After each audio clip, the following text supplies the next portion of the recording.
we rode the Great Bear. What's it called? The Great Bear? The bear ride where you get wet. It's like Cali River Oh, Rapids Grizzly River Run. Why are you talking about California Adventure? This is an episode about Disneyland. Hey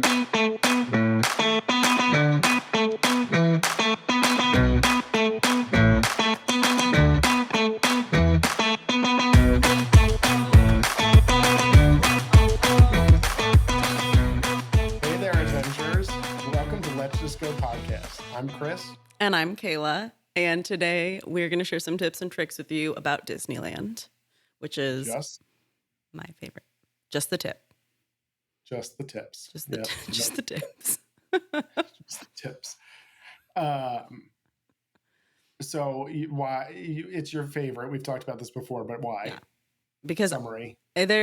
One, I've been there a million times. Two, used to work there. Three, it's just like nostalgia for me in the way that Disney World is nostalgia for you. I'm a West Coast girl. I grew up going to Disneyland, and it's the OG. Like, sorry, Walt Disney World, but this is the one that Walt designed. Like, you don't get that at Walt Disney World. Yeah, which I think tip number one, don't compare it to Walt Disney World. Don't compare it. You will be disappointed in some ways. It's so hard, right? Because you're there, and the very first time I was there actually was with you, right? And we walk in, and the castle was being renovated, but I was like, "Where's the castle? Why is it not 18 times bigger than it is?"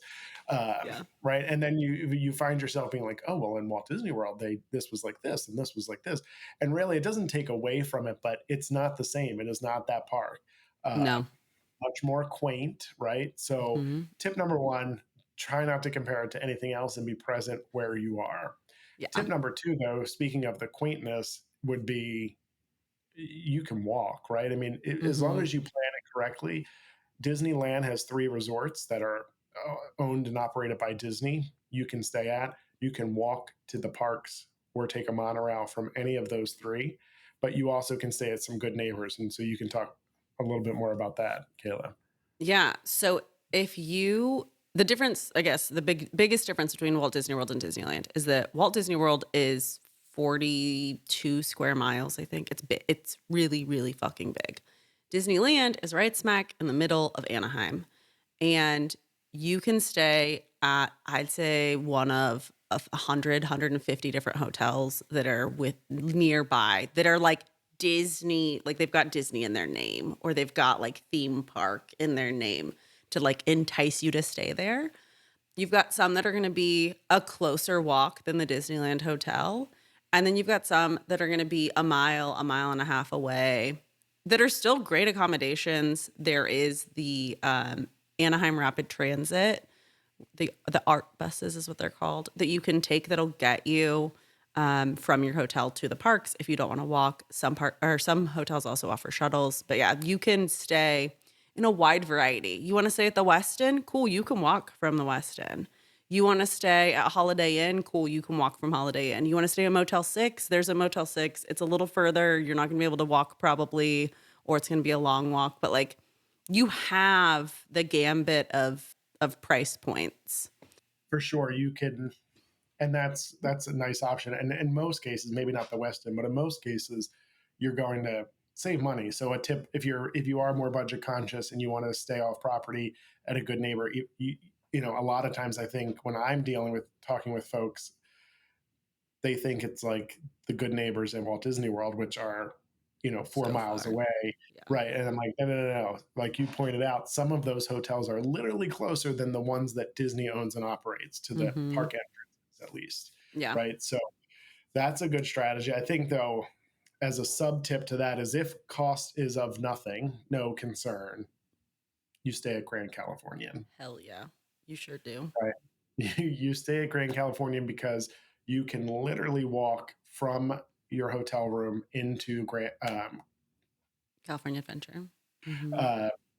You know, so you can enter a theme park. It is currently the only United States Disney themed hotel where you can enter into one of the theme parks. So a great option. Okay, so favorite snack at Disneyland? Go. Ooh. I think I like anything from that and I don't know the name of it, so don't kill me, but what's the sweet shop like on the left on Main Street when you walk in towards the The end? It's confectionery? no. I mean that where's like it's like Mary Poppins themed, right? Oh, Jolly Holiday Bakery. Yes, that's it. Okay. You meant the end of Main Street. Got it. I thought you just meant because the sweet shop is also like it wraps around the back of. Right, Yeah, right. I gotcha.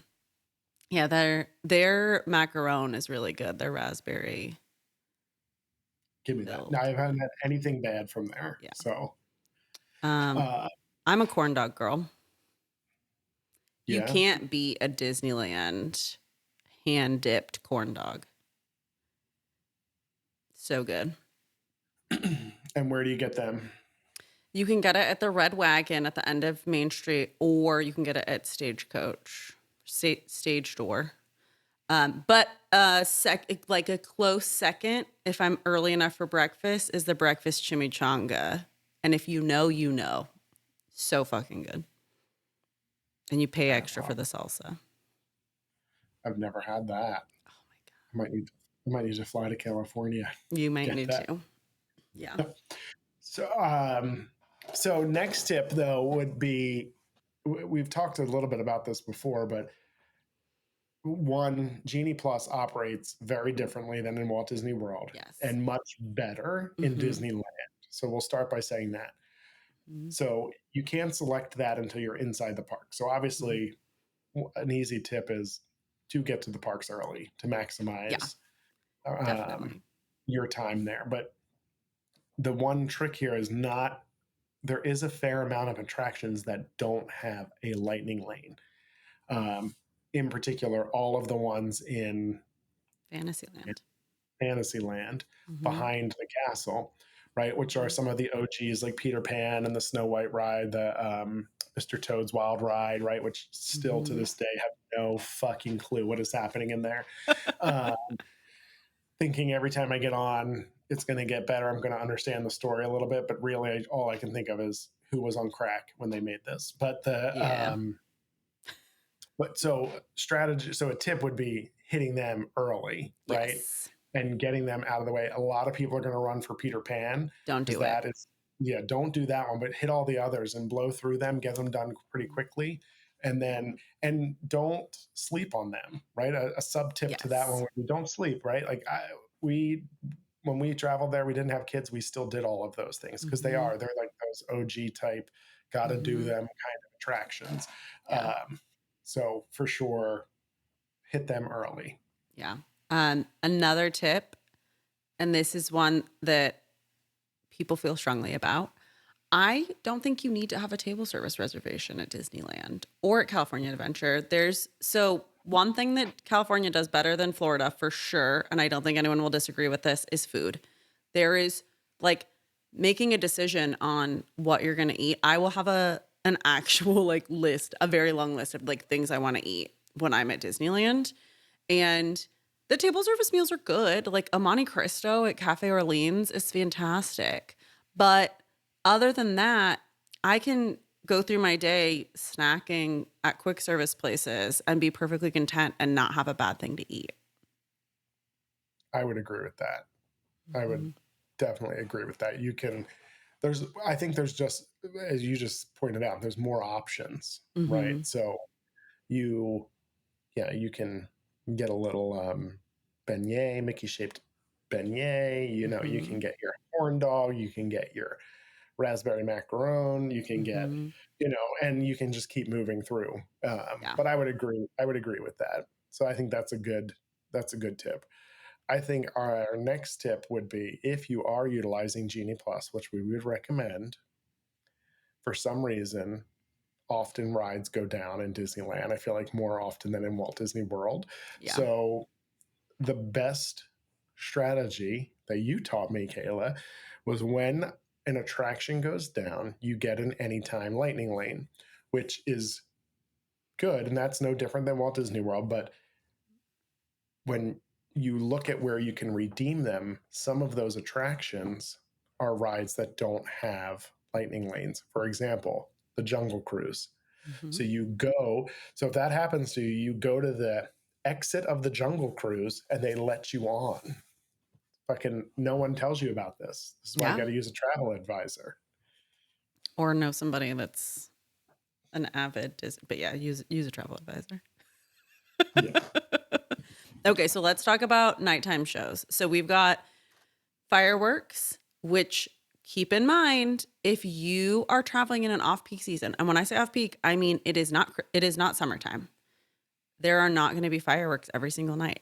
So if fireworks are important to you, you need to travel and make sure that you're going to be in the park on a Friday or a Saturday, and sometimes I think Sundays or like a holiday. So if it's, like Memorial Day, then they're probably going to have fireworks. But other than that, if you're traveling in like a random week in April, don't expect that they're going to have fireworks because they're not, unless it's on the weekend. No. And that's a really good tip. They're great, but they're not nearly as long or as intense as the Walt Disney World ones. And I think the next tip is there's often when Phantasmic is also happening, right? You can't do both. Yeah, not easily, anyways. Yeah, you can't easily do both to see all of both of those things. Mhm. You have to sort of sacrifice. You have to decide what do you want to sacrifice in that process. So it's a tricky 1 day type experience. Yeah, But uh, and what would you pick? What would your tip be? Well, you don't like fireworks, so I you don't would like pick Phantasm. fireworks. I would pick Phantasmic, but honestly, I don't pick either. I pick go on rides. You could do that.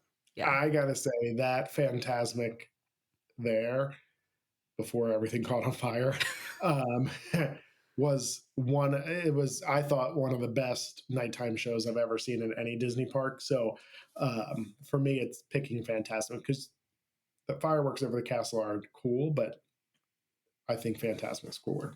and you can still see the fireworks from where you're at. From for Phantasmic, just not as well. Like it's just not going to be a direct on view, but like they'll still pump in the music, they'll still play projections, so you'll still get like a general feel of the fireworks. You're just not going to be in front of the castle seeing them. Yeah, you won't even see the castle, really, Yeah, right? yeah, So, but right, you get about 3/4 of the experience. right, yeah, So exactly. and then you get to see Phantasmic. So you get a little bit of both. The issue is Hmm. usually there's the Phantasmic show and the fireworks start right at the end of that, right? Yeah, So if you were to move to Main Street, you would be one of the last people showing up and you'd be a little bit screwed. yeah, So that's part of the issue there. yeah. Um, what other tips? Oh gosh. I mean, all I can think about is how what my favorite rides are and why everybody needs to go on them, but we could be here for a while and my computer's almost dead, so that's probably a bad idea. We could. I think our last and final tip, and we'll talk more in the next episode about California Adventure, would be our last and final tip is get the park hopper, right? Because Yes. the park entrances are so close to each other. Yeah. So you want to have the flexibility to bounce. I almost think of it as one park. I know it's not, right? But in terms of planning, you can walk from the back end of Disneyland to the back end of California Adventure in 15 Yeah. 20 minutes max if you're a slow walker. But so we're talking it's quick, easy access, just like Kayla. The um, but would you agree with that? Yeah. I would. I'm team park hopper all day every day. Yeah, flexibility is key in Yeah. any of these situations. All right. Well, they are our tips, just the tips for Disneyland. Just the tips for Disneyland. Thank you all so much for listening to our bullshit. The We most bullshit. appreciate all of you. And thank you so much for subscribing, downloading, listening, all that shit. And until next time, let's just go.